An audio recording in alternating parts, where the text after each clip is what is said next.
Welcome, everybody. Tonight we're working on Unit 8. The primary focus is to look predominantly at Flexbox and CSS floats. We're going to do a holistic look at various layout techniques, some of which we won't ever cover, and some we will cover in future units. We'll also hopefully get a little bit of time to talk about web hosting, domain names, and project approaches. It's time permitting, real frankly. And then I'm also going to talk about some, at least one recommended extension that you can add to Visual Studio Code. Because I think most of us that are taking this class this semester are following my suggestion to stick with that product. Right now, think about how we work. When we're editing stuff in Visual Studio Code, and I just happen to have stuff open right now, if I want to look at this page, there's a couple different ways I can do that. And I don't know how many of you guys have experimented with this or not, but there's the capability where you can use the open with command, right? And then you can choose your browser and all that. What I typically do is I just find the file in my folder, and then I just double click it and it opens up in the browser. And then every time I make a change here in Visual Studio Code and then I save it, then I can go to the browser and hit refresh. Okay. And that's an okay way to work. Real frankly, that's the way that I'm most comfortable working because I've just done it that way for so long. It doesn't mean it's the right way. Sometimes you do things a certain way over and over again, and then you neglect the fact that, oh, there is a better way, right? I usually kind of shy away from showing extensions in Visual Studio Code to people, especially when they're brand new to the product. But one of the things that makes Visual Studio Code such a popular product with both amateur and professional coders these days, it's almost become kind of the default standard. Aside from the fact that it works on multiple platforms. So you can load this up on a Linux machine, you can load it up on a Macintosh, and of course it runs great on Windows. But it also has the capability to code in just about any language you can think of. And then because of its open source code design, and if you're not sure what open source is, open source basically means that the code that's used to create the product is available for download, and you can go in there and modify it yourself. Or what a lot of people do is they create extensions that are little add-on tools that they're used to in other products or other formats, or maybe they just have an idea like, wouldn't it be cool to blank with this? And they build these little extensions that you can throw into the product to enhance the capability of what comes natively with Visual Studio Code. In essence, what Visual Studio Code is, it is really just a text editor that has some nice tools built in. It ultimately becomes the extensions that we have and we add to our product that make it super powerful, right? And why people love it so much. And because it has a very, very lively community, people are very actively developing stuff for it, supporting it, chatting about it, all that kind of stuff, right? So that's like a win-win-win all the way across the board. If you have the product open, or if you don't, go ahead and open it. And then notice that here on the side panel, we have this like array of icons. And normally when you're running the product and you launch it, they're collapsed like this. The top one we've used quite a bit, right? Which this is where we kind of, look at our files, right? They call this the Explorer. And then usually what you do is you come up here and you open a folder. And then you can see I've already got my Unit 8 ready to go. And so as I normally do every week, I did go in to my folder. I made a copy of Unit 7, pasted it in, changed the name to Unit 8. And then I came into Visual Studio Code here and simply opened the folder so that it appears in the Explorer window as you see right here. Got some of the pages pre-opened. As you scroll down the toolbar here, there's some other little buttons. And so there's a search button, right? So that can search whatever stuff you have in the window, basically. There's a source control button. So if you wanted to attach Visual Studio Code to an online code repository, such as GitHub, which is also owned by Microsoft these days, and the world's most popular code repository, by the way, you can directly basically take your code files and push them out to the cloud to store them. And I'm not here to teach you that today. There is also a run and debug panel that we are currently using. Usually this is for more standard programming code. And mind you, HTML and CSS are not programming code, right? It's a markup language and a styling language. The next button down is the extensions button, and that's the one that we're going to focus on here. And I'm just going to go ahead and click it and expand it just a little bit. And you'll see that I had it pre-typed in there, but it kind of what's kind of interesting here is the fact that when you're working with various tools or various languages, often, for example, right, like you'll see here, I have a C# plugin from Microsoft, and what C# is a programming language that I teach in other classes, right? And so when students learn how to code in this language and they use this tool, you can't run a program inside of here on C# until you load that extension, right? It just won't work, right? You can't, there's no run button, to make it work. So you have to like load up the extension, and then there's other stuff you throw in. And you can see I have extensions for Java in here, for Copilot, and it goes on and on and on and on, right? So I have all these different plugins that I've added for various reasons, but the one that I want to get you guys to install is this one here. And the way that you do this is basically come up to the search bar here and just type live server, right? You will notice there's more than one live server out there, right? And this is how it is, right? This is an open marketplace. A lot of people develop for it. And the one that I want you to use is the one that's just called plain live server. And if you want to experiment with others, feel free. This is the one that most web developers who are into it are using for whatever reason. You'll notice that over 70 million people have downloaded it, so it shows you how popular it is. So there's that many people coding and using this product, which is pretty impressive, right? Yeah, and you know what? There's no cost to the extension either, which is wonderful. But as you can see there, that it basically says that it launches a local server with a live reload feature for static and dynamic pages. So what we're coding right now are static pages. HTML and CSS create static pages. Dynamic is when you start adding in JavaScript or some backend programming language, such as PHP or Node.js or one of those kinds of tools, which you tend to learn in other courses that follow this one, right? Now, the way that the product works, like if you want to do the install, is you just click on it here. It'll tell you all this information about it. It has screenshots and examples and bug fixes and change logs and all that kind of stuff. And you'll have an install button. Just go ahead and click the install button. I would recommend leaving auto update on. I think that's a good feature for this, right? So if they change something or fix something, it automatically fixes itself. If at some point you go, you know what, I don't like this, I don't want it in my product, you can come back here and disable it or uninstall it, right? And it's not a big deal to do either one, right? So if you would like, please go ahead and do the install on it. And that really doesn't take very long on my machine. I think it took all of like 5-10 seconds, the download and the install, and then having it available right inside the product. I did not need to restart the product in order to have it available on the menu. So it shows you how quickly it operates.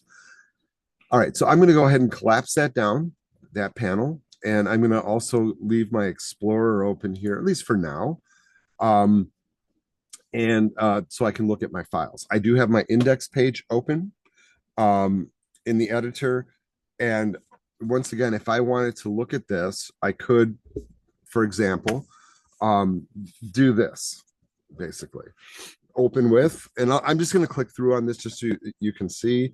And I can, pick the text editor or built-in whatever tool I have, and it'll do all sorts of stuff with it. The other option is open to the side, right? And that doesn't do what you think it does, right? I bet you all thought it was going to open up the web page right there.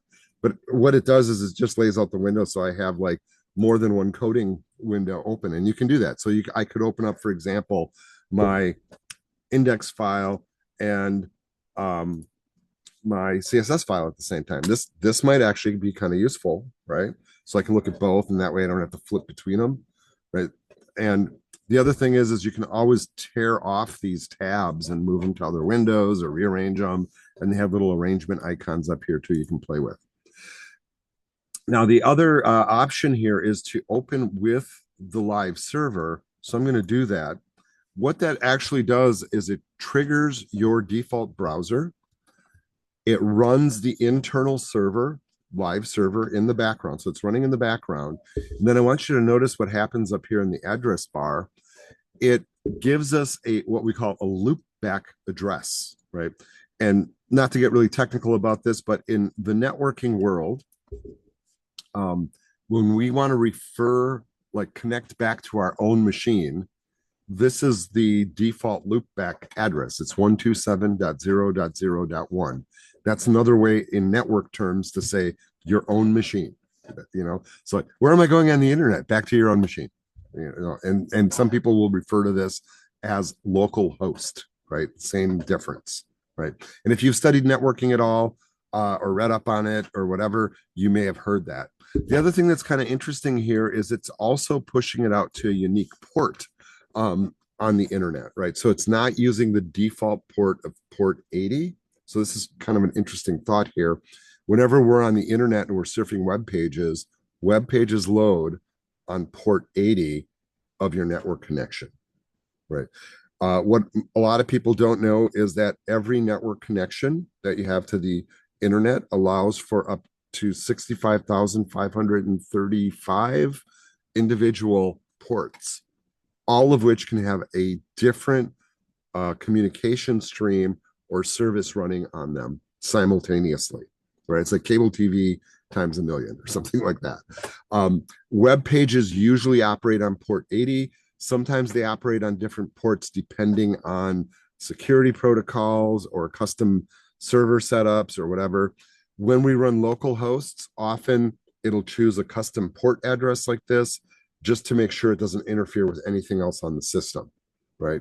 Because sometimes your system might be acting as a web server and you don't even know it, and there might be something on port 80 already. So I don't know if that's randomized or not.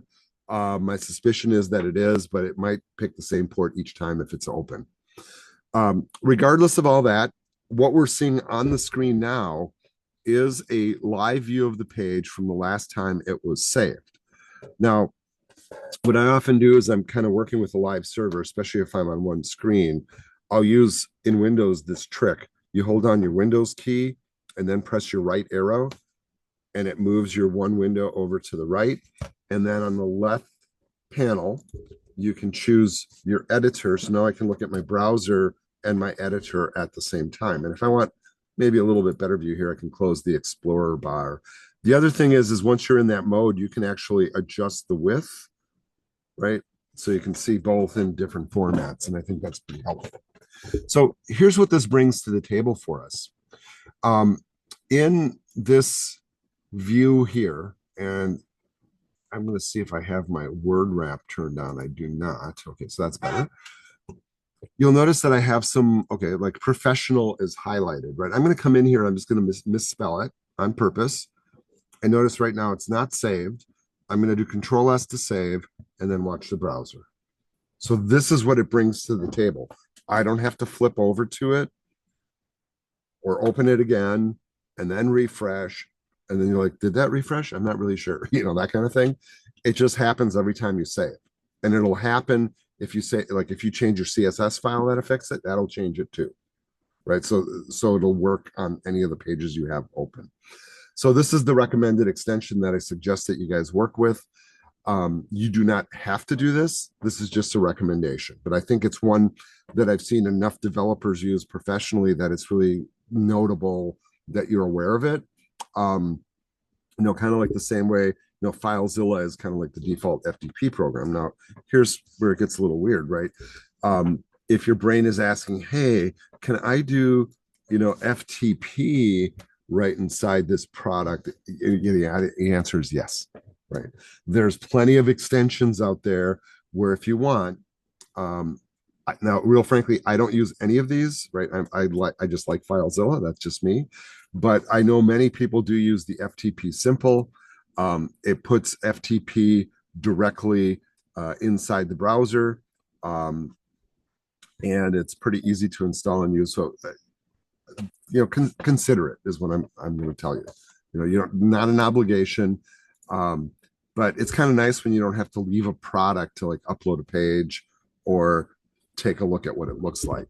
Now, by comparison, this concept of being able to see your web pages and what they look like inside the product is not a new idea, right?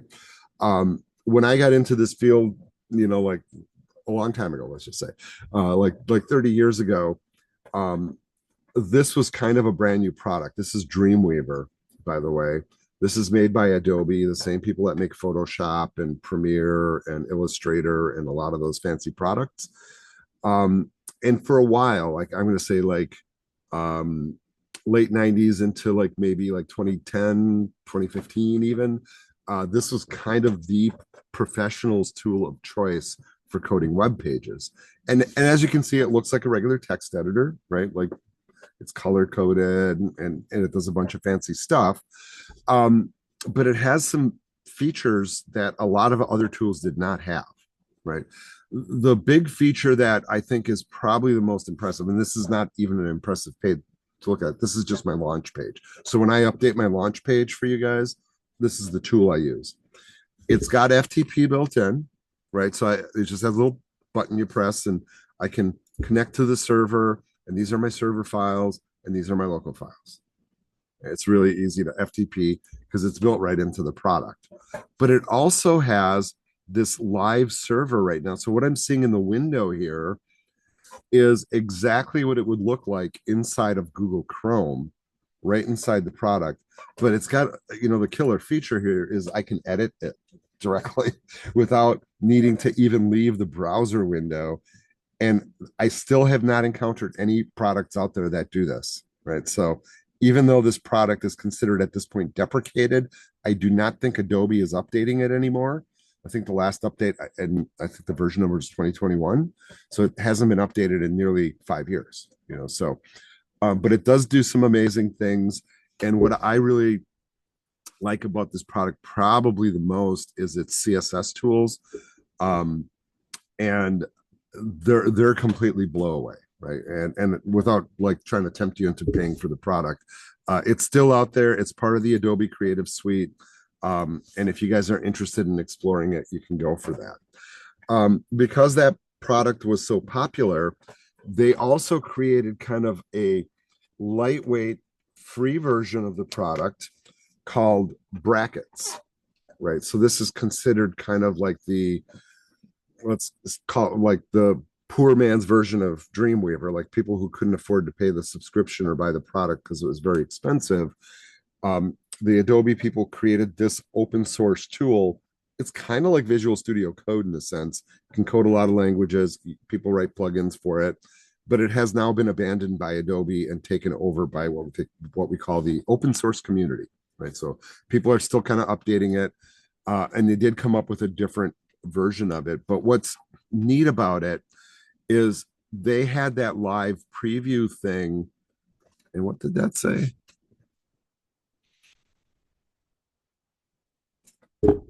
It says open an HTML file. Okay, so I guess I don't have one that's open. I thought, all right, let's just open this one.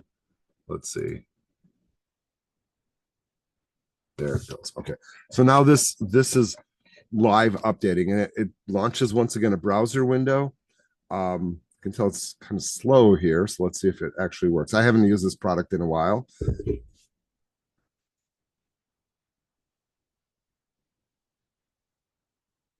All right, I'm relaunching Chrome. I'm letting it do what it's asking.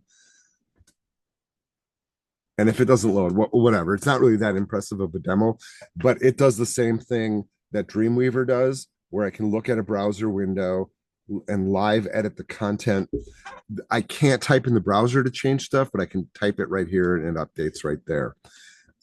If you're curious about brackets as a tool, and I think I mentioned this one as like one of the options, they now have kind of retired it under the name of brackets, and now they're calling it Phoenix Code. So you can download it and get the newer version. But they also have a web-based version that you can run in the browser. I haven't experimented with it a lot, but then you don't even have to install anything. And what I've seen of it is pretty darn cool. All right, I'm not going to do more of a demo on that. That's kind of almost too much time wasted already, honestly. Let's get into our materials.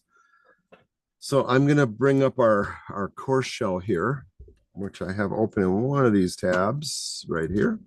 And we're going to go through some of the lecture materials first.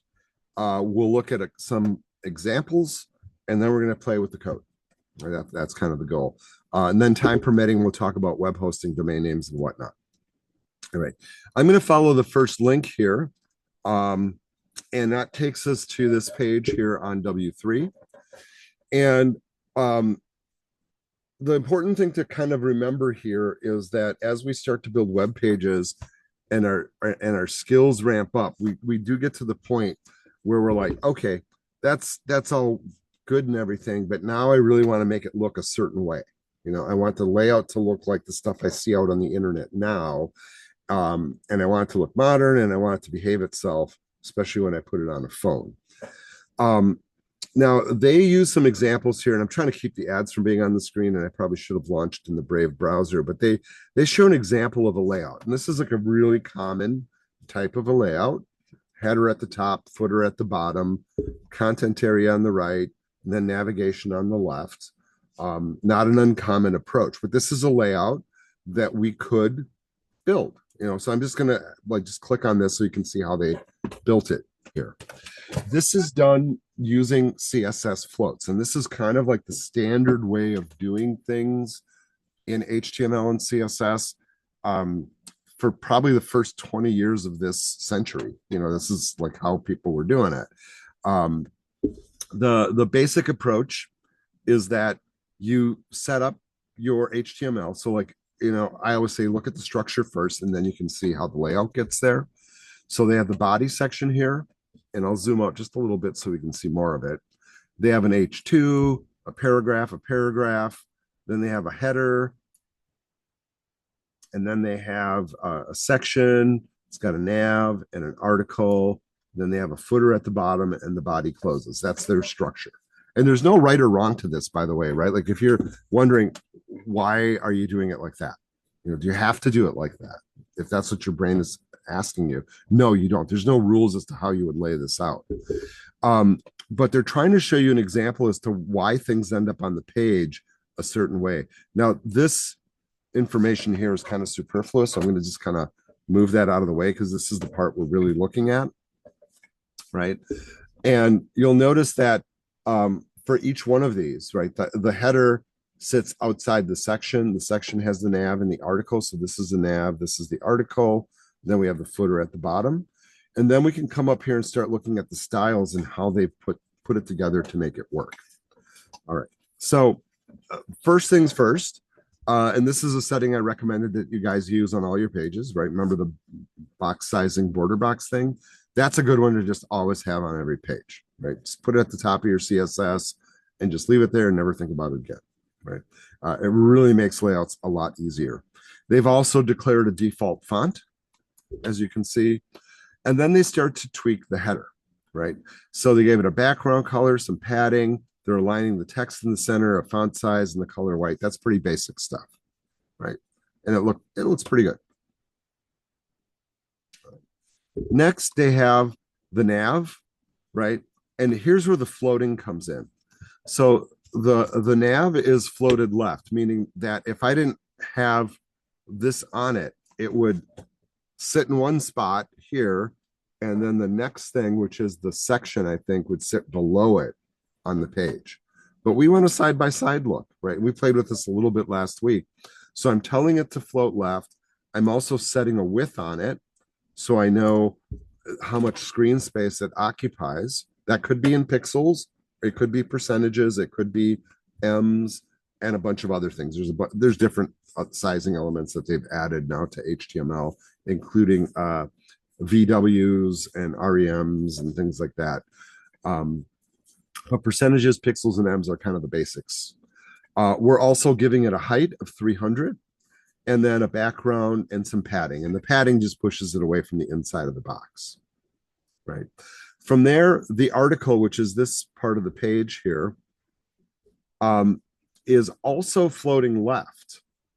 So in other words, this would normally sit below, but since there's enough space for it, it's squeezing into this space. And I want you to notice that this width is set to 30 for the nav, and that width is set to 70.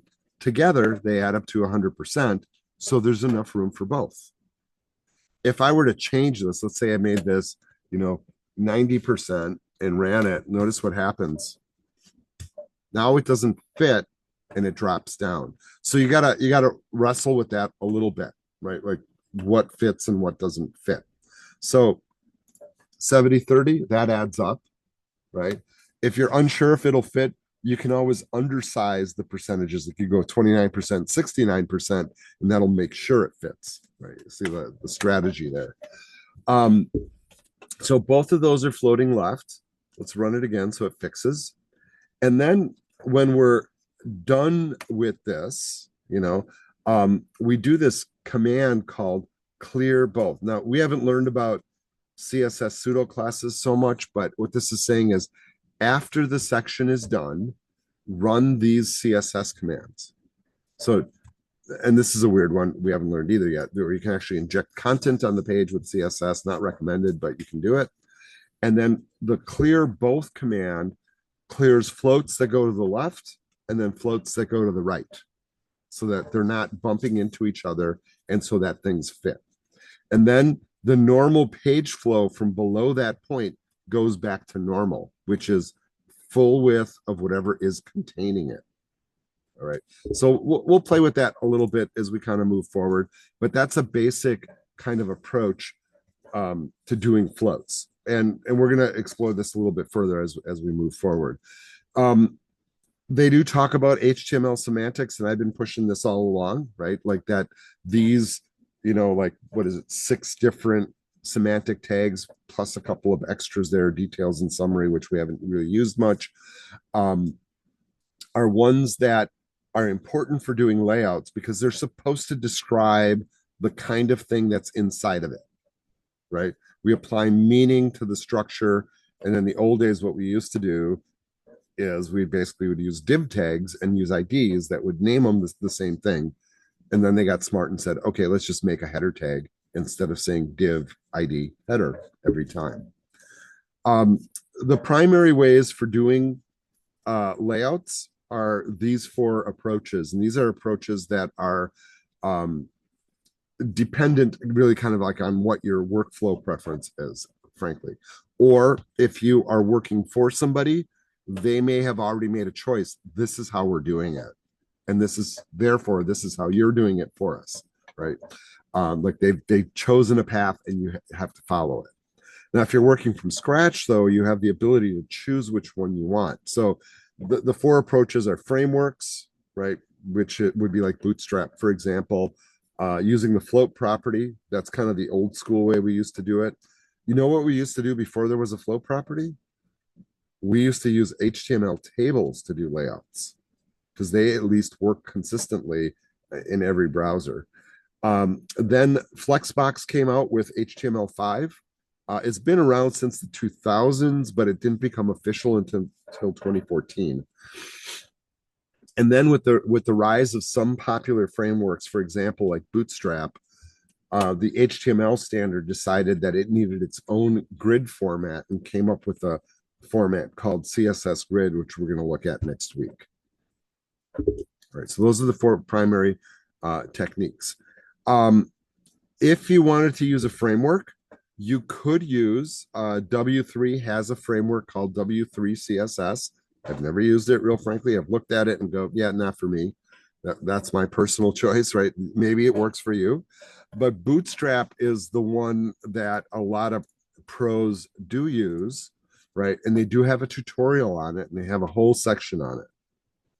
And Bootstrap in a lot of HTML editors, like professional ones, is kind of a default plugin.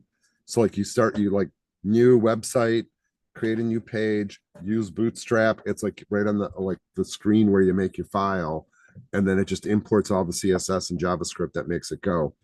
Uh, Bootstrap creates beautiful looking websites. I'm just kind of looking at their screenshots here. Um, and once you start looking at sites that are made with Bootstrap, you go, oh, yeah, that's a Bootstrap site. I totally recognize it.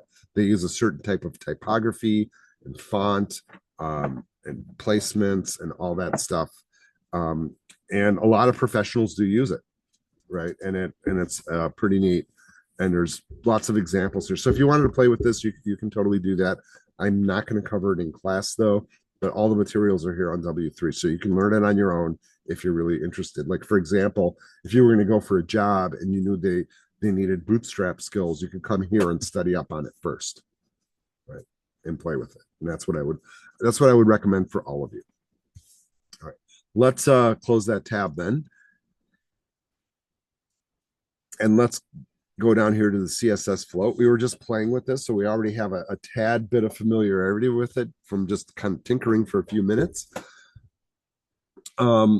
Then we go to Flexbox, and Flexbox is a little bit different in that it's really designed to be automatically responsive. One of the problems that we had with CSS floats was the fact that you could design a page and it would look great on a desktop, right? And all the floats would work really good. And then all of a sudden you'd move it to a mobile device and it was broken and horrible, right? And then you would get into this pattern of writing what we call media queries, which would then handle all the responsiveness. So you would basically be writing different CSS for different screen sizes. And it's a lot of work, and it's still done, by the way. A lot of people still do it that way, right? I'm going to say that this is kind of, the media queries and the float technique is becoming, I'm not going to say deprecated, but it's aged, is a polite way. Flexbox is definitely more the modern way to do this. And as I go into the try it editor here, we'll look at like more details on this, but just give you the basic overview of how it works. Once again, I'm going to get rid of these intro paragraphs here. So we're just looking at the layout. But you notice we created the same layout with this that we did with CSS floats. So you can kind of achieve the desired output regardless of what tool you use if you spend enough time on it, is really kind of the answer. The CSS techniques, are essentially the same. We have the same HTML structure here that we had before, no changes, right? Same basic approach. But notice that as you come up here, they start to apply some styles that are a little bit different. No, nothing done to the header because that just occupies the whole space. But when we get to section, which is this whole middle section that holds the article and the nav, they're using this thing called flex one, meaning the whole container will flex. So when I make it larger or smaller, it'll flex up to a certain point. But when it gets smaller, notice how it flips like that. Now that's happening, by the way, because of what we call a media query. So when it drops below 600 pixels, then the flex is removed, right? And it switches to a column approach. But ignoring that piece of it, the part that you should notice is when I'm doing this adjustment here, notice that it's kind of hard to tell the one on the left until you get really wide, but both of them are adjusting in size dynamically relative to the adjustment that I'm making on the screen, right? And flex allows for that to happen. There's a whole syntax for flex, by the way. And in this case, the way that they're applying it is maybe not necessarily the way that I would do it, but it does work. And a lot of it is working with numbers. So for example, when I'm looking at the nav, we give it a flex value of 1, right? So saying that it's not an arbitrary size, but when I take all the other things that are in that container, which would be the article, this is a relative size of 1, whatever size that is. And this is a relative size of 3, the article, meaning the London box is 3 times the size of the nav. So for example, if I change this to 4 and then ran it, notice how now it's a little bit larger, right? Or if I decided to change this to 2 and this to 3, you'll see like how that kind of adjusts. And there's no pixels declared, there's no percentages declared. What we're really saying is there's 4 equal size units in this space. This thing is occupying 1 of them, this one's occupying 3 of them, right? And more importantly, the whole idea of flex is when I change the screen size, it automatically adjusts.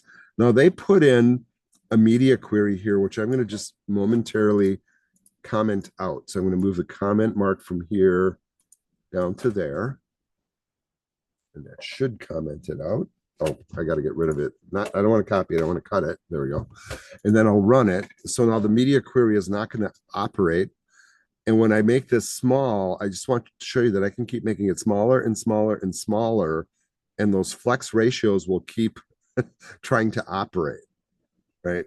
I don't know what the minimum size is. I think the smallest content is what dictates what size it becomes. But once again, and we will learn about media queries in upcoming weeks, right? When you do start to apply media queries allow you, like if you were putting this on a phone and you got really small, it makes more sense to do it like this, right? And the flex goes away. And they're changing the direction basically of the flex. Instead of going across, which is the default, it switches to going up and down, which they call column. All right. And I think that's a pretty good general overview of both of them. But I'm going to jump over to the Flexbox area here, and I'm going to do a couple of their little demos so you get a little bit more of a feeling of how this might work for you, right? And then I'm going to try to mimic some of this on our page. I'll also play with floats, and maybe I should have done floats first. Doesn't really matter what order we do them in. With Flexbox, one thing that is pretty interesting to note is when you use Flexbox, you don't need to apply it to your whole page. Some people do, right? They put it on everything. And some people are like, no, I just want this part to flex. The rest of it is fine. Okay, so that's, once again, a subjective choice that you can make for yourself. Now, when you're working with Flex, and they're doing this once again in I think a kind of a good way, right? They're creating a container, this blue box that's holding everything, and then notice that's a div called container, and then inside of it we have, I don't know, 5 little containers, and with those containers, all of them are basically set up to be the same size. So like, for example, the outer container has a blue background, and we're saying that the container can flex, right? We're not giving it any values. We're just saying allow it to flex. Then inside, the divs inside the container will all have the same background, the same margin, the same padding, the same font size, right? And then notice, I don't have to do anything to them. I don't have to say flex because they're inside of a container that's already designated to flex. Now, it does eventually like stop flexing, and that is when we run into the limitation of what the content allows us to shrink to. But it will expand in size, up to a certain point as well. Right? So kind of a primitive example, but this might be an effect that you're looking for. Right? Now, there's a lot of nuances to working with Flex. And I'm just trying to think here, like,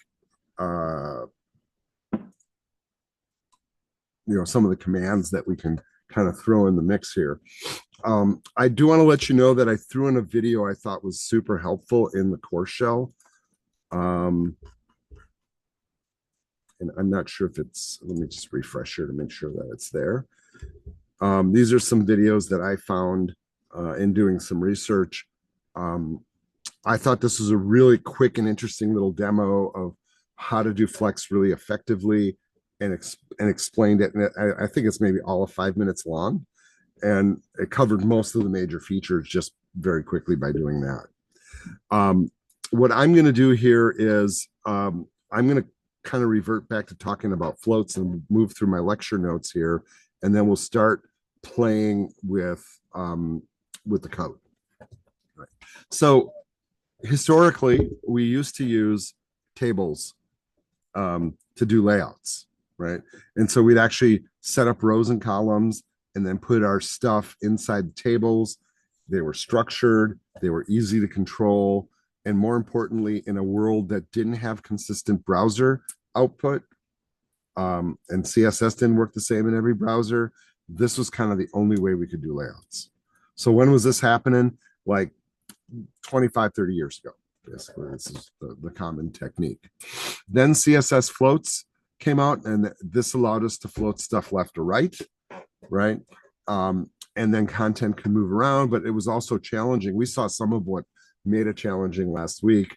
Then Flexbox came out, and then CSS Grid, which is kind of like one of the private frameworks that's out there in approach.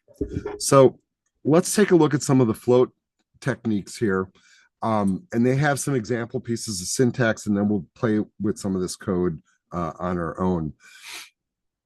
The one thing that we often would do is like we're putting stuff on the screen and we want stuff to behave in a certain way because this is how we're used to seeing it. Like we see like a magazine, for example, where in the magazine, let's say this is the page of the magazine, they'll have like a picture up here, and then they'll have a paragraph of text, and then they'll have maybe some more text down here, and then they'll have a paragraph that kind of goes up and like that and kind of wraps around the image a little bit, and then maybe we'll have an image down here and we want the text to kind of wrap around it there, that kind of thing, right? And so floats were used to basically do that, but there are significant challenges to working with it. It doesn't mean it's not right for you though. All right, so let's go back to Visual Studio Code, and I'm going to start tinkering with some of that because we did play with it a little bit last time. I do have the live server up and running here, and I'm going to play with my code page, and we have a little bit of a head start on this, and so I'm going to kind of leverage what I already have to do the demo on this. And you can see that I have like 3 little boxes created, but I'm going to create some more stuff, and I'm going to, you know what, I might even create a second code page to demonstrate it. So let's kind of start to do that.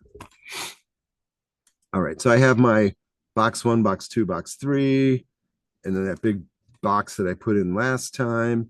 And I think what I'm going to do here is I'm going to take these, I'm just going to move them way down, get them out of the way. And then up here at the top, I'm going to create a div, and I'm going to call it ID container. Right, I'm just going to use that to hold stuff. And maybe I should be smart here because I might make more than one container. I'll call it container 1. Then inside that div, I think I'll just probably borrow from the techniques that they were using. I'll create a bunch of other boxes here, and I'll give them all IDs, and maybe I'll just call them, I think they would say calling them like item 1, right? Something like that. And then just put some words in there just so we have something. And then we'll just duplicate this a few times. That's probably adequate.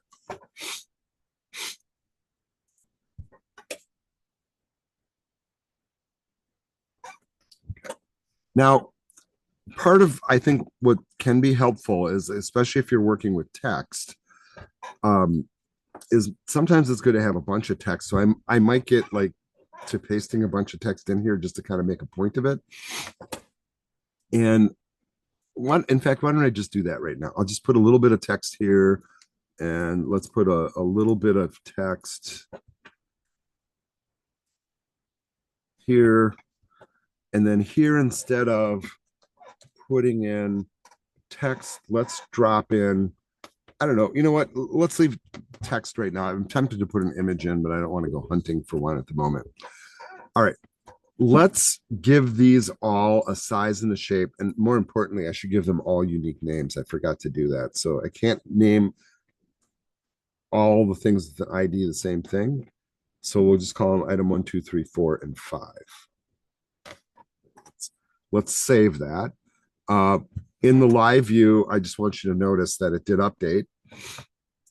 I didn't say it looked pretty, right? But this is this is the information, and if you don't believe me, you know, there it is, the stuff I just created, right? And the other stuff is still there. I'm going to close that. All right, let's give these all a size and a shape. So I'm going to open up my CSS file here. I'm just going to give it a double click. And let's do some just basic stuff. I'm going to work way at the bottom of the page here. All right, so I have a item 1.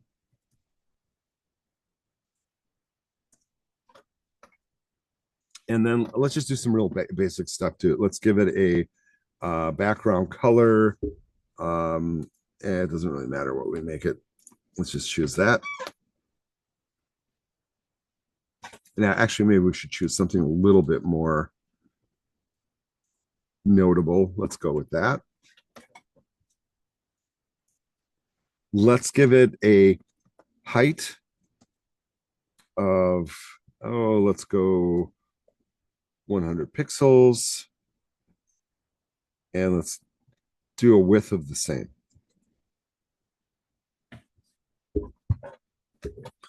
We also have a font in there. I think it'll be okay just staying black, but let's give it just a tad bit of padding on the inside of the box just to make it look slightly more palatable. Saving it. And there it is in the browser. Now I could use my trick here, right? Here's my Windows key and the right arrow. Oops. Windows right arrow. And then we'll put our coding tool over here and I'll collapse the thing so we can just see it directly as we're making updates. And I think I can make it just a little narrower here, something like that would be fine. Okay, so there's item 1. And you know what? We're going to have an item 2, 3, and 4, and 5, right? So I'm just going to kind of create little structures for them.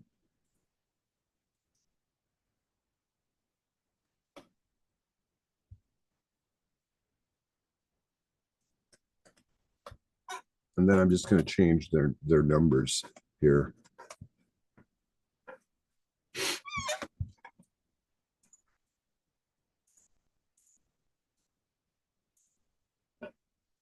All right. Now you can color them and do whatever you want with it. I do want you to remember that item 2 does have text in it, as does item 3. All right. So the first thing I'm going to do is I'm going to just do a straight up float. And I'm going to float this box so that it's left. Now it's already left, but by putting the float command on it, it will allow this text below it to move up. So I'm going to just make that happen. So let's do that. One thing I might do here on item number 2 is add some padding, just so you can kind of see a little bit of definition between this and the next piece of text below it. Then I'm going to put the float command in here. So I'm going to say float left, saving, and notice how it moved. Okay. Now, kind of okay-ish, but notice that it like touches the box or just about touches the box, and that never looks good. One way you can fix that, and you know, your brain might say, well, I could put a margin perhaps here. And in fact, I would say margin left, maybe, and say, I don't know, 40 pixels to move it away from that box. And then I would save it and then go, oh, that didn't do what I wanted. It certainly moved here. I don't know if you caught that, right? But it didn't move far enough to move it away from that box. So this is not really the right approach, right? That's not how you would fix that issue. The better way to fix that issue is on this one to put a margin right, which will push away from that object. So I'll put 20 pixels on it. Let's save it, and then you'll see how it fixes that, right? So that's not too bad, right? Um, I'm going to remove the padding here, and you'll notice as I save this, how now the text is kind of flowing around that box really nicely. It's up at the top. I think that works pretty well, right? Um, with the next box below, right? And I think this is interesting because we don't have, we're using divs, not paragraphs, so there's no natural spacing between these objects. But at this point, our page flow is adjusted to accommodate for that particular thing. Now, what I could do for item, let's say number 5, is I could kind of copy some of this, some of these styles. So I'm going to copy a bunch of this. I am going to tweak it before I save it, so don't worry about that. And with some of the things I'm definitely going to remove, well, I shouldn't say that. Let's keep the same background color for now. A height and a width of 100. Okay, maybe we can make that 200, make it just a little bit bigger.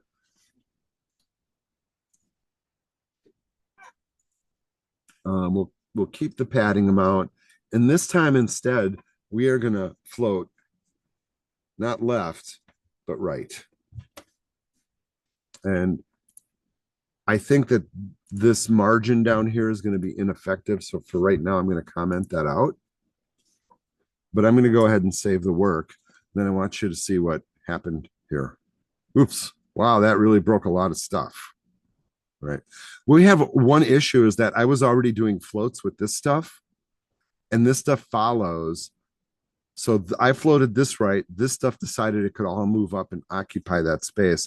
So I'm going to do a little trick that I've, kind of done as a designer for a long time is I would always make a clear class that I can apply to whatever object I want, which is just filled with this command basically, which is to clear all floats. And then I'll apply this to any object that follows item 5 in my HTML code. So I'm going to come here and item 5, what follows it is box 1. So that follows it. So on that box, and you know what? I can just actually create another div. And let's just call it I'm going to give it a class here, and I'm not going to call it anything is what I'm trying to get to. And I'm just going to apply the class of clear to it. And it's just going to be an empty div that sits there. I'm going to save this. Then I'm going to save my CSS. And now that style is going to apply. And then notice what it did. It pushed that stuff down, right? So it restores the normal page flow again. All right. So this is floated right. And maybe the thought you were having is, well, wouldn't it be good if like this text could wrap around it? Okay, so I can do that, and I'm kind of doing it in a backwards fashion, I suppose. So I'm making this float right.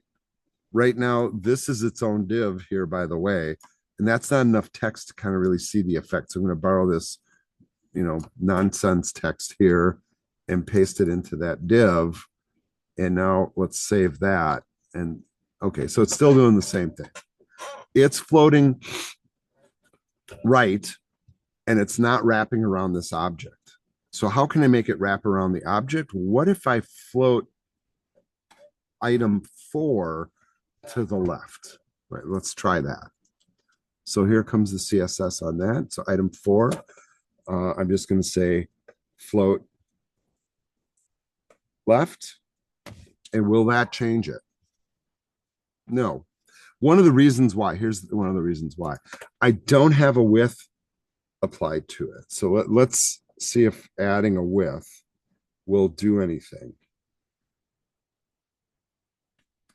And I'm going to just kind of pick an arbitrary amount here. Will that fix it? Well, sort of, right? It does kind of get to that effect. Now, we're giving it a width, so all of this is kind of fitting into that box, right? and it's leaving enough space for this. So, I mean, this is stuff you have to wrestle with. And real frankly, I'm not going for a particular look or feel here, but one of the tricks is really that you have to wrestle with it until you get it to look the way you want. The other thing that you have to consider is as I adjust these page widths, I want you also to look at what happens to, how the stuff looks as I move it, right? Because now I'm getting to the point where it's getting constrained. And then what happens? Oh, now it doesn't fit, right? And it gets pushed down. And that may or may not be the effect you want, right? So these are all design elements. Now, we looked really briefly at what media queries do, and this is where you would kick in a media query to kind of help control the layout a little bit. All right, so you can get some pretty cool effects using floats. If you look at the PowerPoints from the previous unit, the author provided examples of how to do certain layouts using floats that work pretty well, right? If you want that kind of a look. So you could mimic those for your website if you wish, right? But I do want you to do at least one instance on maybe your code test page of trying these floats. And if you find a reason to use it on your main pages, go for it, right? Maybe you have a look like this you're trying to achieve, and you can do some pretty cool stuff with it. All right, what we're going to do right now is we are going to take a break, and then when we come back, we'll start looking at Flex. All right, so let's do a 5-minute break. This video will be paused, and I will be muting myself.